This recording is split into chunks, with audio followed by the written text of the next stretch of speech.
మన్యువు పాల కోసం ఏడ్చాడు తల్లి దగ్గరికి వెళ్ళి.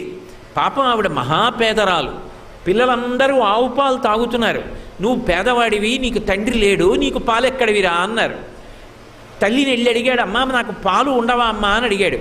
ఎక్కడి నుంచి తెస్తుంది పిచ్చి తల్లి?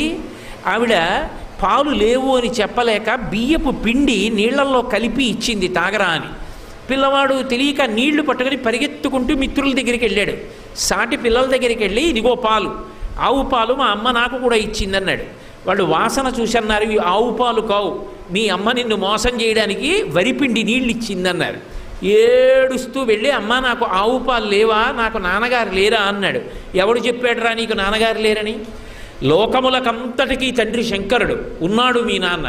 లోకములకంతటికీ తండ్రి శంకరుడు, ఉన్నాడు మీ నాన్న అంది.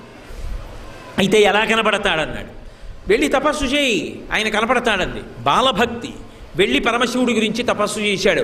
ఉన్నాడు అని నమ్మి తపస్సు చేశాడు, ప్రత్యక్షం అయ్యాడంతే. నీకేం కావాలన్నాడు. పిల్లవాడు పాపం ఏం తెలుసు, నాకు తాగడానికి ఆవు పాలు కావాలన్నాడు. శంకరుడు నవ్వాడు. ఆవు పాలు ఇవ్వనా? నేను దర్శనమిస్తే నీకు ఇవ్వవలసింది కాసిన ఆవు పాలా?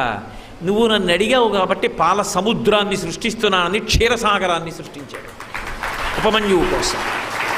ఆయన చెయ్యలేనిది ఏముంది లోకంలో? వాసుకి పేరు చెప్తే హడిలిపోతారు. అంత పెద్ద సర్పం, అంత పెద్ద సర్పాన్ని తీసి మెడలో హేళగా ఆభరణంగా వేసుకున్నాడు. ఆదిశేషుడు 1000 పడగలతో భూమిని మోస్తాడు. అటువంటి ఆదిశేషుడు ఎగిరి కాలిని పట్టుకుంటే పాదానికి అందెలా అలంకారం చేసుకున్నాడు. ఆయన చెయ్యలేనిది ఏముంది లోకంలో? హాలాహలాన్ని చూసి అందరూ భయపడిపోతుంటే ఆయన దగ్గరికి వెళ్ళి బ్రతిమాలేరు.